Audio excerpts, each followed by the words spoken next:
आपण पाहताय शिंदखेडा माझा टीव्ही न्यूज, जे सत्य तीच बातमी।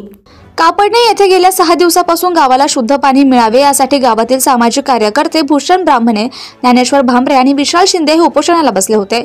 महाराष्ट्र जीवन प्राधिकरण पंचायत समितीचे गटविकास अधिकारी खासदार शोभा बच्छाव यांचे प्रतिनिधी मंडळ, भाजपाचे ज्येष्ठ नेते अरविंद जाधव यांच्याशी संयुक्तपणे झालेल्या चर्चेनंतर तसेच खासदार शोभा बच्छाव यांनी दूरध्वनीवरून उपोषणकर्त्यांशी संवाद साधत आपण हा विषय संसदेत मांडणार आहोत असं आश्वासन दिलं।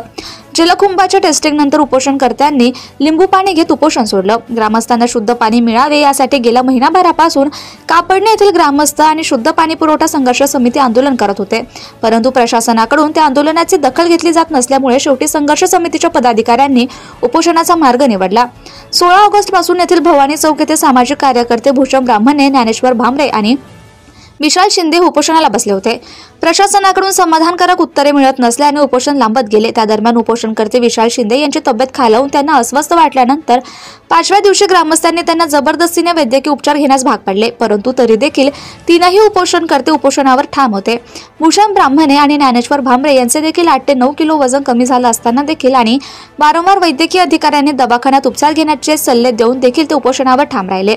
आज सकाळी 11 वाजता धुळे लोकसभेचे खासदार शोभाताई बच्छाव यांचे स्पीय सहाय्यक आवेश खान, सुनील शिंदे, सदस्य दिशा समिती तसेच शिवसेनेचे ज्येष्ठ नेते अरविंद जाधव, पंचायत समितीचे गटविकास अधिकारी गणेश चौधरी, महाराष्ट्र जीवन प्राधिकरण सागर पवार, कवठडकर, कापण्याच्या सरपंच अक्काबाई भिल, ग्रामसेविका मेघा भांबरे, उपसरपंच महेश पाटील, अमोल बोरसे, माजी पंचायत समिती सदस्य रवींद्र पाटील, राजेंद्र पाटील, सामाजिक कार्यकर्ता गीतांजली कोळी, ललित बोरसे, भटू पाटील, किशोर बोरसे, चंद्रकांत पाटील, सदानंद पाटील, दुर्गेश पाटील, महेश माळी, शैलेश चौधरी, दिलीप पाटील, श्याम पाटील, शैलेंद्र गुरव, भटू वाणे, भाऊसाहेब पाटील, गोपाल माळी आदींसह ग्रामस्थ मोठ्या संख्येने उपस्थित होते। जलकुंभावरती जाऊन तज्ञांनी हॅमरिंग टेस्ट केली। प्रतिनिधी म्हणून जिजाबराव माळी आणि महेश माळी सोबत होते। त्यानंतर गावात टाकलेल्या वितरण वाहिनीचं देखील मोजमाप सुरू झालं होतं। उपस्थित मान्यवरांच्या हाताने लिंबू पाणी घेत उपोषणकर्त्यांनी यावेळी उपोषण सोडलं, परंतु पुढे कामात काही गैरव्यवहार आणि भ्रष्टाचार आढळला तर ते आंदोलन सुरू राहील, तसेच याबाबत हायकोर्टात देखील जनहित याचिका दाखल केली जाईल अशी संघर्ष समितीकडून माहिती देण्यात आली आहे। संपादक यादवराव सावंत, शिंदखेडा माझा। आणि या आमरण उपोषण सोडवण्यासाठी संबंधित यंत्रणा इथं उपस्थित राहून त्यांच्या मार्फत आम्हाला 80% समाधानकारक, 100% मी म्हणत नाही, 80% समाधानकारक उत्तर मिळाली असून आणि एकंदरीत गावाची जी जनता आमच्या मागे उपस्थित होते त्यांच्या पाठबळाने आम्ही हे उपोषण सक्सेस करू शकलो। आणि त्या लोकांचंच आम्हाला उद्या परवापासून प्रेशर होता की तुम्ही उपोषण मागे घ्यावं, पण आमचा एक ठाम निश्चय असा होता की कुठला व्यक्ती म्हणजे अधिकारी आणि प्रशासक आणि राजकीय लोक जोपर्यंत येऊन या गोष्टीची योग्य दखल घेत नाही तोपर्यंत आम्ही योग्य निर्णयावर येणार नाही। आणि त्या अनुषंगाने अरविंद जाधव सर असतील, माननीय शोभाताई बच्छाव यांचे प्रतिनिधी असतील आणि या लोकांनी येऊन आणि MJP असेल, पंचायत समिती असेल, या लोकांनी येऊन आपल्याला जो आश्वासित केलेला आहे त्या आश्वासितप्रमाणे आपण हे उपोषण मागे घेत आहोत। आणि जोपर्यंत ही आश्वासित गोष्ट पूर्ण होत नाही तोपर्यंत आम्ही या गोष्टीचा पाठपुरावा सोडणार नाही। दुसरी गोष्ट, हे आंदोलन उभं करण्यासाठी फक्त आम्ही 3 लोक हे तुमचे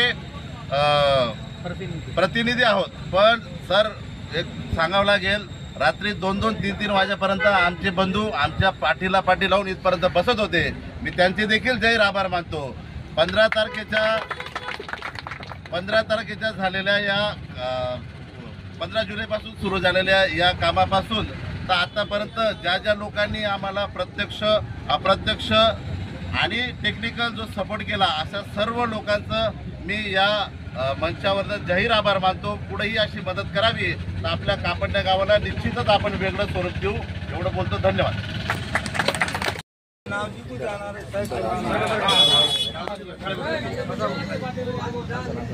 धुळे लोकसभा मतदारसंघातील धुळे तालुका कापडणे गावात जलजीवन मिशनच्या विरोधात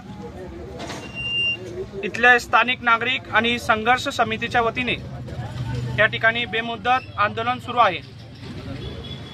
याची दखल धुळे लोकसभेचे खासदार तसेच या ठिकाणी उपस्थित असलेले राजकीय पक्षांच्या वतीने घेण्यात आलेले आहे। त्याची आज क्वालिटी टेस्टिंग झालेली आहे। त्याची जी पाईपलाईन वगैरे आहे त्याचीही मोजणी होईल। त्यानंतर मॅडम जसं दिल्लीवरून या ठिकाणी धुळे लोकसभेत येतील त्याच्यात आपण जिल्हाधिकारी कार्यालयात आढावा बैठकचं आयोजन करू आणि जेवढेही लोकप्रतिनिधी आहे त्यांच्या उपस्थितीत हे प्रश्न आपण 100% सोडवण्याचा प्रयत्न करू। या ठिकाणी खासदार मॅडमांनी यांच्याशी फोनद्वारे बोललेले आहे। मॅडमांनी त्यांना आश्वासन दिलेलं आहे। याविषयी माननीय मॅडमांनी संसद भवनमध्ये देखील मागणी केलेली आहे की जेवढेही जलजीवनचे कामं झालेले आहे त्यांचे ऑडिट करून त्याची चौकशी करण्यात यावी। ज्या गावाला पाणी पुरवठा झालेला नाही त्या गावाला पाणी पुरवठा कसं करता येईल, ज्या ठिकाणी पाणी टाकी बांधलेली आहे, ज्या ठिकाणी सोर्स नाही आहे पाणीला त्या ठिकाणी सोर्स कुठून उपलब्ध होईल, या ठिकाणी सगळ्या मागण्या मॅडमांनी जलशक्ती मंत्री CR पाटील साहेबांकडे केलेली आहे। यासाठी आमचा पूर्णपणे यांना पाठिंबा आहे आणि धुळे लोकसभेच्या खासदारांच्या वतीने जे यांची समस्या असतील पाणी प्रश्न हे आम्ही 100% सोडवण्याचा प्रयत्न करू। धन्यवाद। गेल्या 5-6 दिवसापासून कापडणे गावामध्ये गावाच्या सार्वजनिक आरोग्याच्या संदर्भामध्ये पिण्याचं पाणी स्वच्छ मिळावं हा अत्यंत माफक विषय घेऊन खऱ्या अर्थानं गावाच्या सर्वसामान्य नागरिकांच्यासाठी घटकांच्यासाठी प्रत्येकाला शुद्ध पाणी मिळावं हा अत्यंत शुद्ध हेतू डोळ्यासमोर घेऊन कापडणे गावचे आमचे भूषणभाऊ ब्राह्मणे, ज्ञानेश्वर भांबरे आणि विशाल शिंदे आणि त्यांची संघर्ष समिती, या संघर्ष समितीच्या माध्यमातून गेल्या 5-6 दिवसापासून या ठिकाणी त्यांनी उपोषणाचा मार्ग आमरण उपोषणाचा मार्ग या ठिकाणी स्वीकारलेला होता। त्यांच्या माफक अशा प्रकारच्या अपेक्षा होत्या। MJPच्या माध्यमातून जी ग्रामीण पाणी पुरवठा योजना जी आपली JJM जलजीवन मिशनची योजना आहे त्या योजनेच्या कामाच्या त्रुटीच्या संदर्भामध्ये त्यांच्या काही मागण्या होत्या। त्या मागण्यांच्या संदर्भामध्ये आज MJPचे अधिकारी या ठिकाणी पंचायत समितीचे गटविकास अधिकारी या सगळ्यांनी उपस्थित राहून त्या मागण्या समजून घेतल्या आणि गावातील शुद्ध पिण्याचं पाणी सगळ्यांना मिळावं या त्यांच्या नैसर्गिक हक्कासाठी आज त्यांनी जे केलेलं आंदोलन आहे ते रास्त आहे आणि ते आंदोलन किती दिवस चालेल तर ते चालू पण नाही जास्त एवढ्यासाठी की आमचा सण परवा येऊन पोचलेला आहे। म्हणून या ठिकाणी अधिकाऱ्यांनी सकारात्मक अशा प्रकारची बाजू मांडली, MJPच्या अधिकाऱ्यांनी सकारात्मक अशा प्रकारची बाजू मांडली। त्यांच्या मागण्या लिखित स्वरूपामध्ये या ठिकाणी यंत्रणा त्यांना उपोषणकर्त्यांना आमच्या बांधवांना देणार आहे आणि म्हणून त्या पार्श्वभूमीवर गावाच्या हितासाठी आमच्या या तरुण मित्रांनी आज हे आंदोलन थांबवलेलं आहे। त्यांचं अभिनंदन करतो। येणाऱ्या काळामध्ये अधिकारी बांधवांना मी सूचित करतो की जिथे जिथे आपल्याला लोकप्रतिनिधींची मदत घेता येईल तिथे तिथे आपण मदत घ्या आणि हा प्रश्न तातडीने आदरणीय सरपंच पण या ठिकाणी आले, आपण सगळे मिळून तातडीने हा प्रश्न तडीस लावू अशी मी आज त्या सगळ्यांना सर्व लोकप्रतिनिधींच्या वतीने या ठिकाणी आश्वस्त करतो। आपण उपोषण सोडवलं, आपले मनापासून आभार। Subscribe now and press the bell icon. Never miss an update.